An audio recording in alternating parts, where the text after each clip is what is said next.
महाराष्ट्र में भाजपा नीत महायुति गठबंधन की ऐतिहासिक से उत्साहित भाजपा कार्यकर्ता। महाराष्ट्र चुनाव में बड़ी जीत की ओर बढ़ रहा है भाजपा गठबंधन। राजवाड़ा पर भाजपा कार्यकर्ताओं ने मनाया जश्न।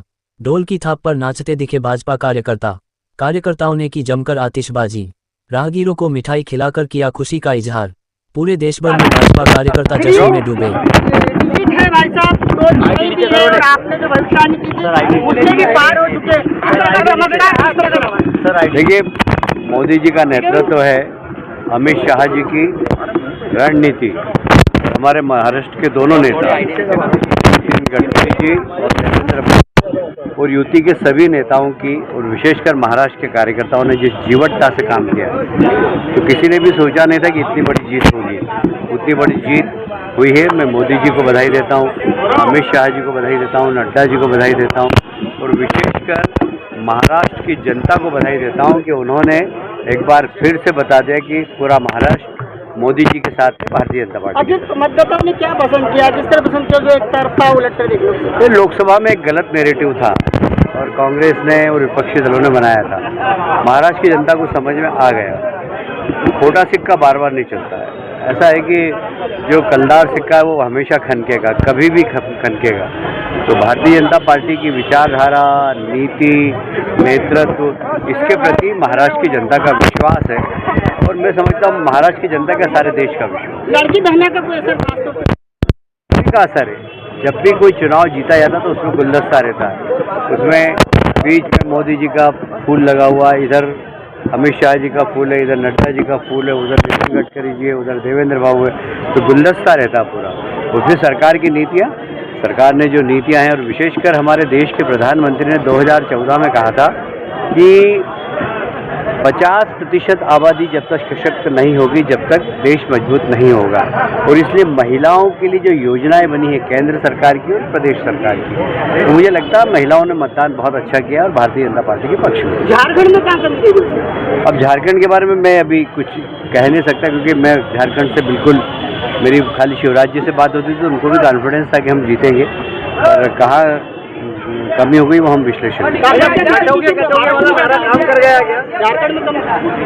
बीजेपी में ताकत जो है महाराष्ट्र में ज्यादा लगा दी। हाँ, मतलब बड़ा प्रदेश था तो सब लोगों को वही ध्यान था। झारखंड में भी ध्यान तो था, आखिर शिवराज जी और हेमंत शर्मा जी जैसे बड़े नेताओं को वहाँ जवाबदारी दी थी, पर कभी कभी कोई ऐसा नैरेटिव चल जाता, उनका सहानुभूति का चल गया, ऐसा मुझे लगता है। जो मैं भी मीडिया में देख रहा था कि जेल के बदले वोट, ऐसा उन्होंने एक नारा दिया था, तो लोगों की सहानुभूति हो गई हेमंत सोरेन के प्रति, वो जेल गए थे, ऐसा कुछ लगता है। ऐसा नहीं तो ऐसा कोई कारण नहीं था कि वहाँ पर हेमंत सोरेन फिर से मुख्यमंत्री बने। आपके प्रभाव वाले क्षेत्र की जहाँ आप प्रभारी थे उस क्षेत्र की बात, ताजा रुझान है पूरे जो मुझे जानकारी अभी मिली है, विदर्भ में 62 सीट विदर्भ की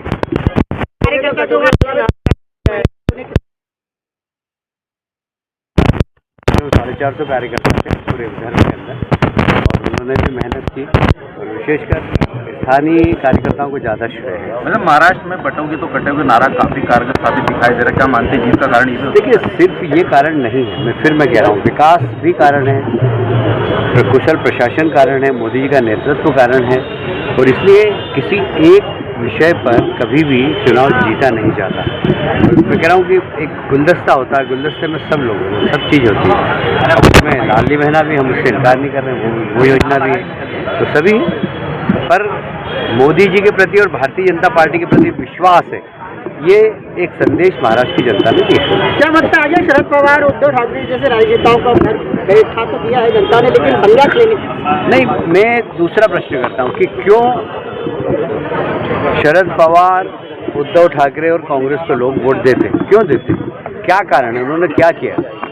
मतलब ऐसा है कि उनके पास ना नेता है, ना नेतृत्व है, ना नीति है, एक बेमेल गठबंधन, सिर्फ एक ही कि मोदी जी को हराओ, भाजपा को हराओ। जनता उनको समझ गई है और मुझे लगता है कि अब जैसे उद्धव ठाकरे, क्या है उद्धव ठाकरे बताइए मुझे? सिर्फ बाला साहब ठाकरे की बिगड़ेल औलाद है, इसके अलावा क्या है? वो क्या है उद्धव ठाकरे में? है क्या, मुझे बताइए? कोई नेतृत्व क्षमता है, कोई बहुत अच्छे वक्ता है, बड़े ईमानदार नेता है, कोई हिंदू नेता है, पगड़ी पहन ली उनने, टोपी पहन ली उनने। इससे तो एकनाथ शिंदे बाला साहब के उत्तराधिकारी हैं, ये जनता ने उनको समर्थन देके साबित कर दिया। अब तो भारतीय जनता पार्टी का मतलब सर्वाधिक वोट बैंक देखा जा रहा है, ज्यादा सीटें तरीके जा रही। मुख्यमंत्री के दावेदारों में कौन से नाम आप देखते हैं? देखिए, आम जनता को लगता है कि देवेंद्र फडणवीस मुख्यमंत्री बनना चाहिए, पर ये पार्टी का नेतृत्व है और तीनों गठबंधन हमारे साथ वो लोग बैठ के तय करेंगे। इसके ऊपर हम निर्णय नहीं कर सकते, पर कार्यकर्ताओं की ऐसी इच्छा है कि देवेंद्र फडणवीस जी वहाँ के मुख्यमंत्री। मतलब संजय राउत ने गड़बड़ी की आशंका जताई, जिस तरह के रुझान सामने आ रहे हैं। वो तो फ्रस्ट्रेशन वाला बयान था, मैंने देखा उनका बयान। मतलब मैं एक बात की शरद पवार को दाद दूंगा कि किस प्रकार अपने आदमी को दूसरे दल में प्लांट करना। अगर उद्धव ठाकरे जी को ये अगर लगता है कि संजय राउत उनका आदमी है, तो उनके दिमाग से उतार देना चाहिए। वो पूरी तरह शरद पवार जी के प्लांटेड आदमी हैं शिवसेना के अंदर। और उद्धव जी की शिवसेना अगर हारी है तो उसमें बहुत बड़ा कारण संजय राउत। हेडलाइन दे दी